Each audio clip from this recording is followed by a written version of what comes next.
Good day, I'm Stephen McHugh, and this is your JIS News for Tuesday, April 11, 2023. 368 micro-enterprises across 8 communities have been receiving support to bolster their businesses, courtesy of the Integrated Community Development Project, ICDP2. The project, organized by the Jamaica Social Investment Fund, JISF, included beneficiaries from Denham Town, Augustown, and Greenwich Town in Kingston and St. Andrew, Treadlight in Clarendon, as well as Mount Salem, Anchovy, Salt Spring, and Norwood in St. James. 20 micro-entrepreneurs were recognized for their outstanding achievement under the project at a recent Enterprise Development Grant Award ceremony. We should never underestimate the power of the MSME in Jamaica. Never. Let me tell you what it means. At the end of October 2021, there were 425,000 MSMEs operating in Jamaica. That's a lot of companies. This means that participants of this program are contributing towards Jamaica's economic growth, and all productive MSMEs are in the process of doing that. MSMEs generate opportunities for entrepreneurs, employment for expanding the private sector. We're happy to be a part of the support. The grants not only support the provision of equipment, the grants provide customer service training, market training, financial management training, legal training, business records. These are all the things that sustain your businesses. And when you look at the numbers, and we are today in the room, we have cycle 1 and cycle 2 of the program. But what's powerful to me is that in the 8 communities, we have supported on average 45 micro-enterprises per community. We thank you so much for really believing, and not only believing, but taking a step further to investing in us. It gives us the push to further invest in ourselves. Over $70 million in grant support has been issued over 2 cycles of the ICDP2. The Integrated Community Development Project 2 is funded by the Government of Jamaica. The entrepreneurs were awarded in areas such as philanthropy, creativity and innovation, use of technology in business, and social media marketing. Awards were also presented for entrepreneurship, community service, resilience, and compliance with business regulations. Expo Jamaica is back to its usual full in-person format this year. It's the first such staging since the COVID-19 outbreak in 2020. The 48th staging will be held at the National Arena and the National Indoor Sports Complex from April 27 to 30. Over 370 participants from across the world have so far registered for the event, which seeks to connect hundreds of local manufacturers and exporters with local and overseas markets. The event is being hosted by the Jamaica Manufacturers and Exporters Association, JMEA. At a recent JIS think tank, Portfolio Minister Aubin Hill says more than half of the registered participants are overseas buyer entities. We want to make sure Jamaica's export grows exponentially, our investments increase, and that we train with Heart and others Jamaican young people to expand our labor market. Meanwhile, Expo Jamaica Chairman Aswad Morgan says the consistent increase in exhibitors and patrons will serve to expand participants' reach.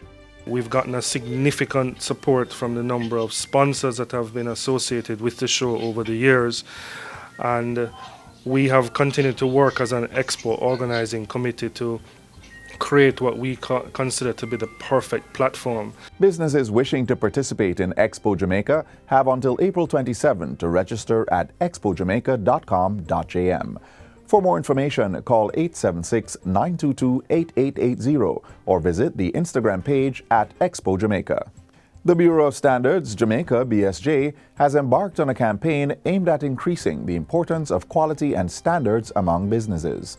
The public education campaign, which was launched recently, is being carried out under the theme Committed to Quality and Standards. Among the sectors being targeted over the next few months are food, construction, and tourism. During this period, the BSJ will also launch new and revised standards that are focused on commodities such as rice, fuel, and technology products, including solar panels. Industry Minister Senator Aubin Hill says the campaign is part of programs to boost operations among businesses while ensuring they conform to the highest industry standards. As we look across the economic landscape and recognize the need for Jamaican businesses to be competitive locally and internationally, the commitment to high quality and high standards must be endorsed and practiced by all stakeholders. In other news, the Ministry of Health and Wellness has completed its target of delivering maternal support to 100 mothers of newborns under its Start Right program. Under Phase 1 of the program, the remaining 40 mothers at the Spanish Town Hospital received their care packages recently. At the handover ceremony, State Minister Juliet Cuthbert-Flynn said government is committed to reducing the country's maternal morbidity and infant mortality rates. And so this Start Right program is to provide a starter kit in order to facilitate a safe and secure environment in the neonatal period.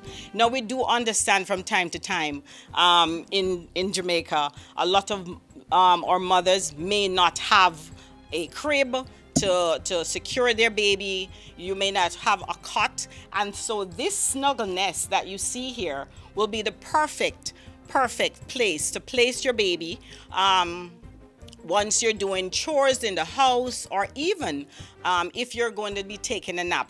And finally, 7 members of the Judiciary were sworn into higher office for the Easter term by Governor General Sir Patrick Allen on Thursday.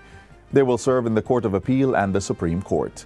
Honorable Justice Kisok Leng has been appointed to act as Judge of the Court of Appeal from April 17 to July 31. His Honor Dale Staple will serve as acting puisne judge with effect from April 12 until further orders. Meanwhile, Master Pamela Mason, Master Stephanie Orr, Her Honor Opal Smith, and Her Honor Tracy Ann Johnson have been appointed as acting puisne judges for the period April 12 to July 31. In addition, Her Honor Luciana Jackson has been appointed acting Master in Chambers with effect from May 1 to July 31. Governor General Sir Patrick Allen congratulated the appointees and reminded them of the crucial role they play in preserving the nation's values and democratic principles. Our judiciary is the bedrock of our society. It is an institution that safeguards the rights and liberties of every citizen, regardless of race, creed, or social standing. So as custodians of the law, you are entrusted with the responsibility to ensure that justice is dispensed fairly, transparently, and equitably. Responding on behalf of the appointees, Justice Leng says there is a collective pledge to do their utmost to justify the trust and confidence reposed in them. It is indeed an enormous honor and a privilege to have been given the opportunity to act in our respective positions. We expect that by discharging our duties fairly and diligently, in accordance with the oaths we have taken, we will continue to enrich the justice system and satisfy the reasonable expectation of the people we serve. And that's it for JIS News Today. I'm Stephen McHugh. Thanks for watching.